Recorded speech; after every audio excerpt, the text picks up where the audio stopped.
खबरों में बढ़ते आगे खबर है उज्जैन से, जहां एक टोल कर्मी पर चाकू से हमला किया गया। टोल टैक्स मांगने पर यह विवाद हुआ था। वारदात का सीसीटीवी भी सामने आया है। चरक अस्पताल में इलाज चल रहा है घायल टोल कर्मी का। बताया जा रहा है कि टोल कर्मी ने जब टोल टैक्स मांगा तो कार में सवार 3 से 4 लड़के बाहर निकल आए और उन्होंने टोल कर्मी के साथ बुरी तरीके से मार पिटाई की, चाकू से हमला किया। तस्वीरें देखिए, सीसीटीवी तस्वीरें भी सामने आई हैं। गाड़ी से निकल आते हैं 3 से 4 की संख्या में युवक और टोल कर्मी पर टूट पड़ते हैं। बेरहमी से उसकी मार पिटाई की गई, उस पर चाकू से हमला किया गया और ये पूरी वारदात वहां लगे सीसीटीवी कैमरे में भी कैद हो गई। देखिए गाड़ी से किस तरीके से उतरकर टोल टैक्स जब मांगा गया तो कार चालक ने और उसके बाकी साथियों ने उतरकर टोल कर्मी की पिटाई कर दी। टोल कर्मी को काफी चोटें आई हैं। अब सीसीटीवी वीडियो के आधार पर आरोपी की पहचान करने की कोशिश की जा रही है। मन में बैरोगढ़ पुलिस को सूचना मिली थी, तत्काल पुलिस मौके पे पहुंची है। पूरे घटनाक्रम की जांच की जा रही है और ये जो आरोपी है उनको तलाश किया जा रहा है और गिरफ्तारी करके वैधानिक कार्रवाई की जाएगी। इस संबंध में बैरोगढ़ पुलिस को सूचना मिली थी, तत्काल पुलिस मौके। और इस खबर पर ज्यादा जानकारी के साथ ललित जैन हमारे संवाददाता उज्जैन से हमारे साथ जुड़ रहे हैं। ललित, यहाँ पर सीसीटीवी जो वीडियो सामने आया उसमें दिख रहा है कि जो बाकी के टोल कर्मी हैं वो भी अपने साथी की मदद कर रहे हैं, लेकिन बेरहमी से 3 से 4 की संख्या में कार चालकों ने बुरी तरीके से कार चालक ने पीटा और उसके साथियों ने टोल कर्मी को। हुआ क्या था, क्या कह रहे हैं टोल कर्मी जो अन्य लोग वहां पर थे?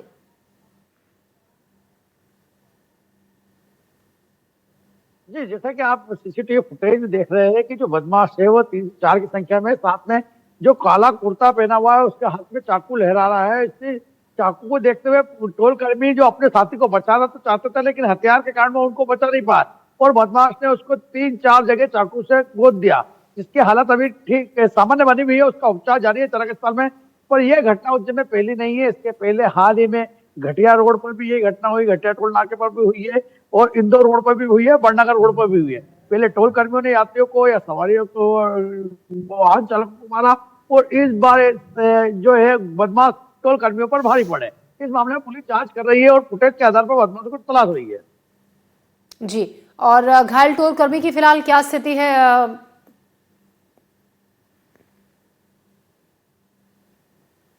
जी, जैसा कि घायल टोल कर्मी को सिर में, गले में और एक पसली में चाकू लगा था तो उसको और हाथ में भी चाकू लगा था, पर वो चाकू के घाव ऐसे नहीं थे कि जो बिल्कुल घातक हो और तुरंत चूंकि वहां पर टोल कर्मी उसको तुरंत अस्पताल ले गए थे, इसलिए उसकी स्थिति में अब सामान्य, उसका उपचार हो चुका है, उसको टाके ऑपरेशन हो चुका है तो वो स्थिति सामान्य है। जल्दी सुधार की संभावना बता रहे डॉक्टर।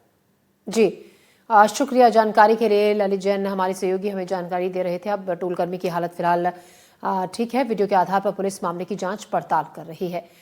तो खबरों में हम बढ़ते हैं आगे और अगली खबर आपको बता दें, बिलासपुर गुरु घासीदास यूनिवर्सिटी सेमिनार में बवाल हुआ। कुलपति ने साहित्यकार को मंच से बाहर निकाल दिया। कुलपति भाषण के बीच में टोकने से नाराज हो गए थे। साहित्यकार ने कुलपति को मुद्दे पर लौटने की बात कही थी। महाराष्ट्र के साहित्यकार है मनोज रूपड़ा, जिन्हें जब मंच से उतारा गया तो वहां पर काफी माहौल गर्मा गया। तो बिलासपुर में गुरु घासीदास यूनिवर्सिटी में सेमिनार चल रहा था और इसमें बवाल हुआ। बवाल की वजह ये रही कि कुलपति ने साहित्यकार को मंच से निकालकर बाहर कर दिया। कुलपति भाषण के बीच में टोकने से नाराज हो गए थे। साहित्यकार ने कुलपति को जब वो भाषण दे रहे थे तो कहा कि मुद्दे की बात पर आए, मुद्दे की बात पर लौटने के लिए कहा और इसी बात से कुलपति नाराज हो गए। उन्होंने साहित्यकार को मंच से नीचे जाने के लिए कहा। महाराष्ट्र के साहित्यकार हैं मनोज रूपड़ा, जिन्हें मंच से नीचे उतार दिया गया। जब कुलपति भाषण दे रहे थे, साहित्यकार ने उनसे कहा कि मुद्दे की बात पर आओ।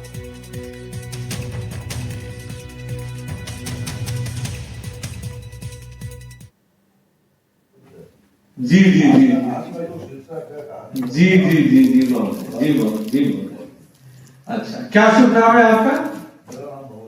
मनोज रूपड़। अच्छा, बहुत बड़े आप कहानीकार और विद्वान लग रहे हैं। चलिए एक ठीक है, मुद्दे पे आना नहीं, मैं बता रहा हूँ और इनको कहाँ है। प्रफुल्ल तिवारी इस खबर पर ज्यादा जानकारी के साथ हमारे साथ जुड़े हैं। प्रफुल्ल, यहाँ पर बड़ी बात ये कि पहले साहित्यकार को कार्यक्रम में आमंत्रित किया गया था और उसके बाद उनकी इस तरीके से उनके साथ पेश आना, जब उन्होंने कहा कि मुद्दे की बात पर आइए तो उन्हें सीधे मंच से उतार दिया गया और माहौल वहां पर काफी गर्मा गया था जिस वक्त ये पूरा वाकया हुआ क्या था उस वक्त वहां पर? देखिए ज्योति, नई दिल्ली साहित्य अकादमी और गुरु घासीदास विश्वविद्यालय के संयुक्त तत्वाधान में हिंदी संगोष्ठी परिसंवाद का एक कार्यक्रम रखा गया था, जिसमें देश भर के विभिन्न राज्यों के जो साहित्यकार और प्रोफेसर हैं उन्हें आमंत्रित किया गया था, जिसमें महाराष्ट्र, मध्य प्रदेश, उड़ीसा और अन्य राज्यों के जो है वो साहित्यकार शामिल हुए थे। कुल मिलाकर के बात ये थी कि जब मंच में कुलपति भाषण दे रहे थे तो विषय हिंदी का था और कुलपति जो है वो अपने जीवन के बारे में बताने लगे, निजी जीवन की चर्चा करने लगे, वो भी गुजराती और ब्रिज भाषा में बात करने लगे। तो इस दौरान वो दो एक बार जो है वो जो साहित्यकार और अन्य विद्यार्थी जो बैठे हुए थे वो उनसे पूछते नजर आए कि क्या आप बोर तो नहीं हो रहे, मैं अपने बारे में बता रहा हूं तो क्या आप बोर नहीं हो रहे। इसी दौरान जो है उनकी नजर जो है वो साहित्यकार मनोज रुपड़ा जो कि महाराष्ट्र से आते हैं उन पर पड़ी। मनोज रुपड़ा जी से उन्होंने सवाल किया कि क्या आप बोर तो नहीं हो रहे। इसी बात पर मनोज रुपड़ा जी ने ये इंटेंशन से कि कार्यक्रम जब हिंदी का है तो आप ब्रिज भाषा और अन्य चीजों में आप ध्यान ना दे करके आप सीधे मुद्दे पर जो विषय है उस पर चर्चा कीजिए। इस पर कुलपति आलोक चक्रवाल जो है वो अचानक भड़क गए, क्योंकि उसके बाद फिर वो कहते नजर आए कि तुम क्या बहुत बड़े विद्यावान, बहुत बड़े कहानीकार हो और अगर इतने बड़े साहित्यकार हो तुम्हें कुलपति से बात करने की तमीज नहीं है। ये बात कहते हुए जो है उन्होंने मनोज रुपड़ा को निकल जाने के लिए कहा सीधे सीधे तौर पे। जिस बात को सुन करके वहां बैठे सारे लोग जो है वो हतप्रभ हो गए कि एक कुलपति जो है एक साहित्यकार के साथ ऐसा कैसे कर सकते हैं। तो जिन जिन साहित्यकारों ने इस बात का विरोध किया कि कुलपति जी ये गलत बात है करके, उन्हें भी उन्होंने निकल जाने को कहा।